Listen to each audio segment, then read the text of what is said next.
É contra isso que se afirma o conhecimento como intuicionismo radical. Ao contrário do que é comum pensar, o que há de mais objetivo, especificamente humano no conhecimento, é o que os antigos lógicos chamavam de simples apreensão, ou seja, o ato pelo qual a consciência toma ciência da presença de um determinado dado da realidade. Quer dizer, os lógicos antigos, sobretudo escolásticos, definiam a simples apreensão como o fato de você tomar ciência de algo sem nada afirmar ou negar. Tá certo? Bom, eu acho que essa noção tem que ser, vamos dizer, escavada mais profundamente, porque você tomar ciência de algo é já você afirmar uma presença. Então, se eu percebo um gato, eu estou afirmando a presença do gato. Quer dizer, sem nada afirmar ou negar, quer dizer que você não faz um juízo a respeito dele, mas você já tem um juízo implícito a respeito, vamos dizer, da sua presença e da sua existência, por assim dizer. Existência em qualquer modo de existência que seja. Tá certo? E, em segundo lugar, o que eu denomino intuicionismo radical consiste em dizer o seguinte: não existe a divisão entre conhecimento intuitivo e conhecimento racional. Só existe conhecimento intuitivo.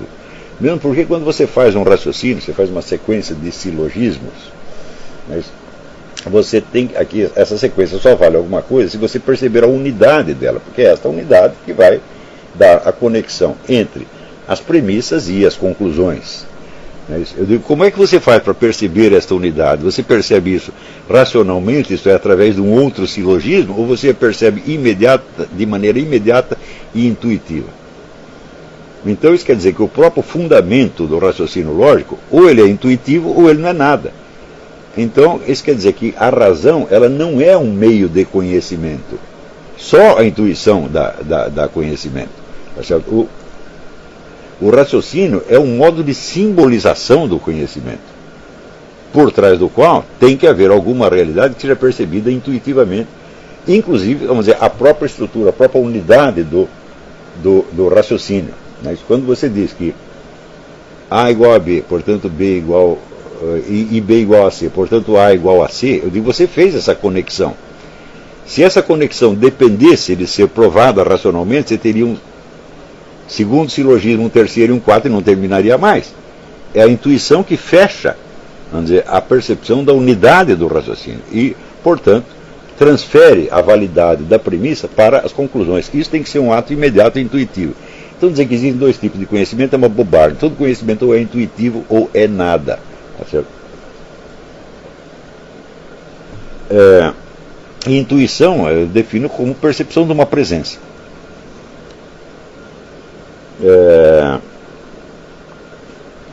O raciocínio, a construção silogística e suas derivadas é posterior e é uma aptidão de ordem construtiva e, portanto, mais dada a erros. É lógico, porque quando você percebe uma presença, você percebe nela uma infinidade de detalhes e de aspectos que a linguagem não poderia representar. Tá certo? Por exemplo, você percebe um gato, eu pergunto, que cor é o gato? Ah, o gato era cinzento. Eu digo, mas no que ele se distinguia de outros gatos cinzentos? Ah, ele tinha pintas. Quantas pintas? Né? E assim, basta você fazer essa pergunta para você ver que no ato da percepção, o ato de percepção é infinitamente mais rico do que o que você possa explicar, vamos dizer, pela linguagem. Então a linguagem se apoia no mecanismo da abstração. O que é abstração? É você separar um aspecto de outros aos quais ele está indissoluvelmente conectado na realidade. Tá certo? E daí você passa a raciocinar só com aqueles elementos que você abstraiu, acreditando que no fim das contas a conclusão que você chegar, raciocinando a partir deste conceito abstrato, se aplicará retroativamente ao objeto originário da sua intuição. Isto é verdade? Fala, ele se aplicará somente àqueles aspectos que foram abstraídos e não aos demais. Portanto, isso quer dizer que qualquer raciocínio ele tem que estar, vamos dizer, permanentemente fiscalizado por um retorno à intuição.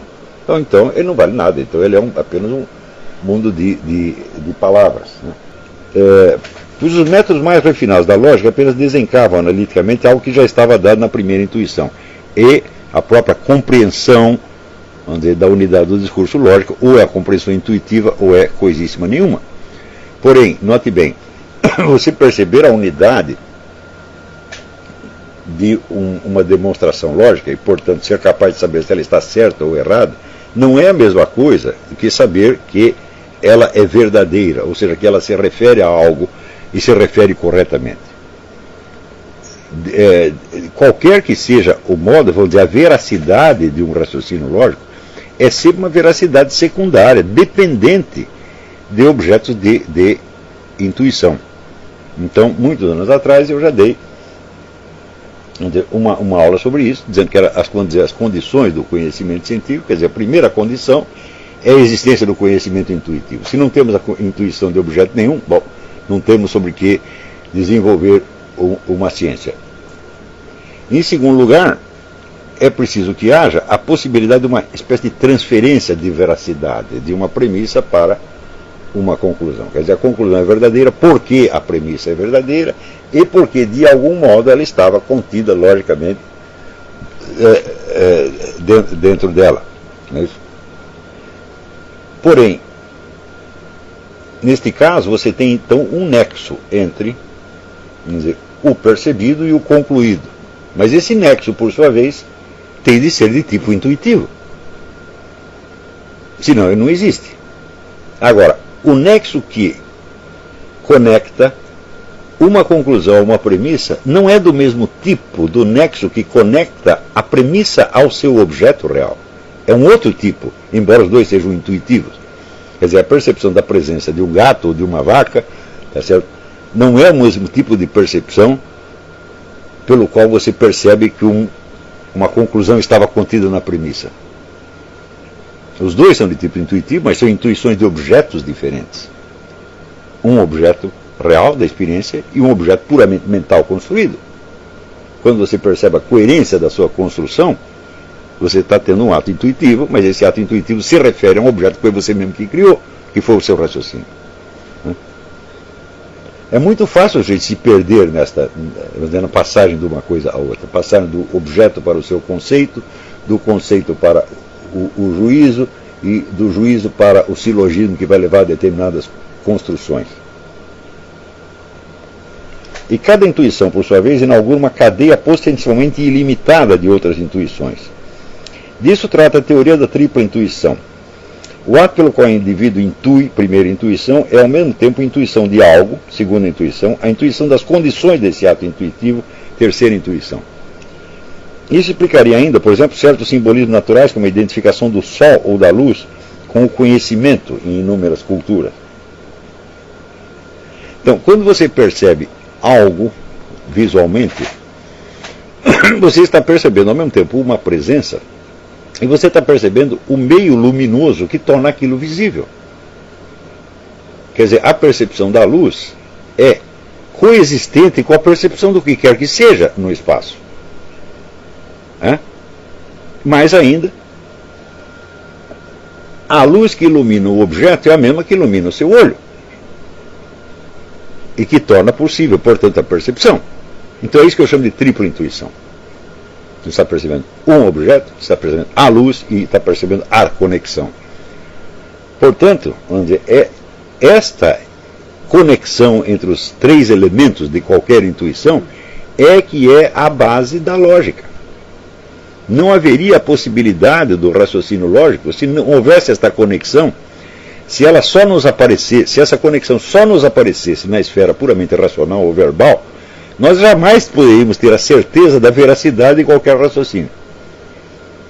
Então, é a tripla intuição que fundamenta o edifício lógico inteiro, tá certo?